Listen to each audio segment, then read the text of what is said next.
আমরা রসুলের তরিকায় নামাজ পড়ি। কার তরিকায়? নবীর তরিকায় নামাজ পড়ি।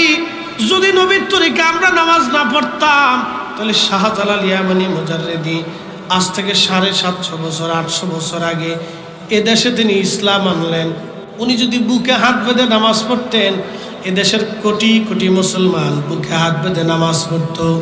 উনি নাভির নিচে হাত বেঁধে নামাজ পড়ছে বিদায় 800 বছর ধরে এদেশের মুসলমান নাভির নিচে হাত বেঁধে নামাজ পড়ে, নামাজে আস্তে আমিন বলে, 20 টাকার তারাবির নামাজ পড়ে, নামাজের পরে দোয়া করে। কি বলেন না কেন ভাই? ওরা ঠিক না, শাহজালাল ঠিক। যদি বলে না আমরা ঠিক, শাহজালাল বে ঠিক, তাহলে উনি তো যাই নামাজ বেশি নদী পার হইছে, তাহলে তোমরাও যাই নামাজ দেব বুড়িগঙ্গার পারে। তোমরা আসো যাই নামাজ বেশি দোয়া কালাম করে ফু দিয়া নদী পার হইতে হবে। যদি পার হইতে বুড়িগঙ্গা পার হইতে না পারো তাহলে তোমরা কায়দা মতো বুড়িগঙ্গার রহমতের পানি দিয়ে চুবাবো। বুড়িগঙ্গার পানির ভিতরে এমন চুবান চুবাবো যে জীবনে আর একবারে বাপের নাম পর্যন্ত ভুলিয়ে যাবা। ঠিক আছে, বগিযোগীর একটা সীমা থাকা উচিত। ওরা মাইয়ুব সিধু ফেসাদকারী। আমরা কিন্তু 1000 বছর না 1450 বছর পর্যন্ত হকের উপরেই আছি। আমাদের মাযহাবের ইমাম আবু হানিফা রাহমাতুল্লাহ আলাইহি কত বড় ওলি ছিলেন দেখেন। ওনার উস্তাদের নাম আল্লামা ইমাম ইব্রাহিম নখঈ রাহিমাহুল্লাহ। ওনার উস্তাদের নাম হযরতে আব্দুল্লাহ ইবনে মাসউদ রাদিয়াল্লাহু আনহু। তিনার উস্তাদের নাম রাহমাতুল লিল আলামিন। তিনার উস্তাদের নাম রব্বুল আলামিন। আল্লাহর ছাত্র নবীজি, নবীজির ছাত্র আব্দুল্লাহ ইবনে মাসউদ রাদিয়াল্লাহু আনহু। তিনি ইসলামের সর্বশ্রেষ্ঠ ফকিহ এবং মুফতি ছিলেন। সাহাবীদের মধ্যে শ্রেষ্ঠ মুফতি সাহাবী ছিলেন। ওনার ছাত্র আল্লামা ইমাম ইব্রাহিম নখঈ, তার ছাত্র আমাদের মাযহাবের ইমাম আবু হানিফা রাহমাতুল্লাহ আলাইহি। 40 বছর একটানা এশার যদি ফজরের নামাজ পড়েছেন তিনি। আল্লাহু আকবার। 99 বার আমার আল্লাহর সঙ্গে স্বপ্নে কথা হয়েছে। উনি দিন বুঝে নাই, কারণ আমরা দেশের দিন বুঝে গেছে। উনি নামাজ বুঝে নাই, আমার দেশের হাতে নামাজ বুঝে গেছে।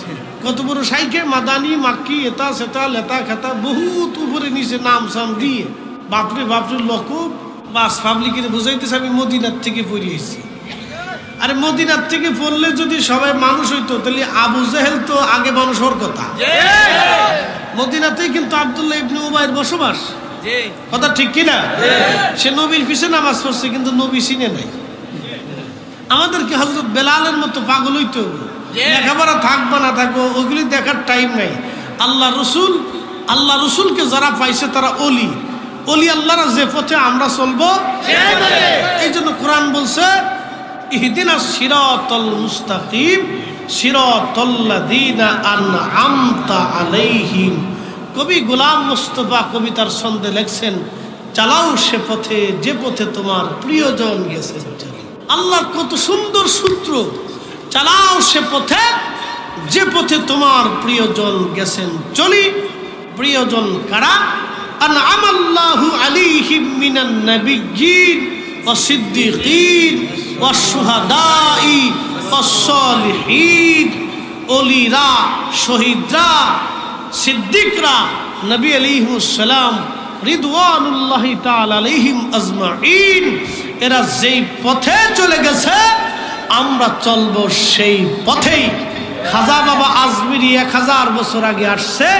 উনি যদি এইভাবে নামাজ পড়তেন এই 1000 বছর ধরে এই উপমহাদেশের শত শত কোটি কোটি মুসলমান এভাবেই নামাজ পড়তেন। উনি এইভাবে পড়েছেন বিদায় নবীর তরিকায় ছিল বিধায় এদেশের কোটি কোটি কোটি কোটি মুসলমান নবীর তরিকায় এখনোই নামাজ পড়ে। কথা বলেন ঠিক কিনা? আমরা রসুলের তরিকায় আছি। এখন যারা আমাদের নামাজের ভিতরে ভুল ধরে ফ্যাসাদ বাঁধাইছে ওরাই ফ্যাসাদকারী, অশান্তি বিশৃঙ্খলা সৃষ্টিকারী। আল্লাহ এই সমস্ত বিশৃঙ্খলা সৃষ্টিকারী থেকে আমাদেরকে হেফাজত করুক বলে না আমি। এখন বাংলাদেশ স্বাধীন হয়েছে, কথা কোন ঠিক কিনা? বাংলাদেশ স্বাধীন হওয়ার পরে এখন আমরা স্বাধীন মতো চলতেছি। রংপুরের মানুষের যে অধিকার এই কুমিল্লার মানুষেরও সেই অধিকার। কুমিল্লার মানুষের যে অধিকার চট্টগ্রামের মানুষেরও সেই অধিকার। এখন চট্টগ্রামের মানুষ যদি বলে যে না আমরা আর বাংলাদেশের সাথে থাকবো না, আমরা আলাদা হয়ে যাব, আমরা স্বাধীনতার দরকার, তাহলে আমরা সেটা মানতে পারবো না। কারণ তোমারও যে অধিকার দেওয়া হয়েছে আমারও সে অধিকার দেওয়া হয়েছে। তোমার এই চট্টগ্রামের স্বাধীনতার জন্য এদেশে 30 লক্ষ মানুষ শহীদ হয়ে গেছে, আর তুমি আইসি ফুট করে একটা স্বাধীনতা চাই বিশৃঙ্খলা সৃষ্টি করবা দেশের ভিতরে, ওটা আমরার সরকার মেনে নিতে পারবে না। তাহলে বোঝা গেল যারা এই অশান্তি বিশৃঙ্খলা সৃষ্টি করবে, এই যারা এই সমস্ত কথা বলে দেশের ভিতরে বিশৃঙ্খলা করবে, তারা দেশের বিশৃঙ্খলাকারী। আর ধর্মের মধ্যে নতুন নতুন কিছু কথা আমদানি করিয়া 20 টাকার তারাবিরা 8 টাকা বানাইয়া নিকৃষ্ট বেদাত চালু করে দিয়ে যারা ধর্মের ভিতরে বিশৃঙ্খলা সৃষ্টি করছে, ওরা হলো ফ্যাসাদ সৃষ্টিকারী। এই সমস্ত ফ্যাসাদি থেকে আমাদেরকে দূরে থাকতে হবে। আল্লাহ আমাদের প্রত্যেকের কবুল করুন, সকলে বলে না আমিন। সময়ের স্বল্পতা, শারীরিক অসুস্থতা, এই ঠান্ডা লেগে গেছে, প্রত্যেক দিন 2-3টে করে প্রোগ্রাম, এই যার কারণে কথা বলতেও লং টাইম কষ্ট হয়। তারপর আপনাদেরকে নিয়ে অনেক সময় কিছু মূল্যবান কথা বলার চেষ্টা করছি। নাফরমান নাসিস আল্লাহ এই গুনাহগারকে যেন আল্লাহর অলিদের উসিলায় ক্ষমা করে দেন, সকলে বলে না আমিন। আর এই 3 দিনের ইজতেমা আছে 14, 15, 16 ফেব্রুয়ারি। এটা হজ ক্যাম্প সংলগ্ন এয়ারপোর্ট, আশিয়ান সিটি, দাওয়াত ইসলামীর পক্ষ থেকে 3 দিনের ইজতেমা 14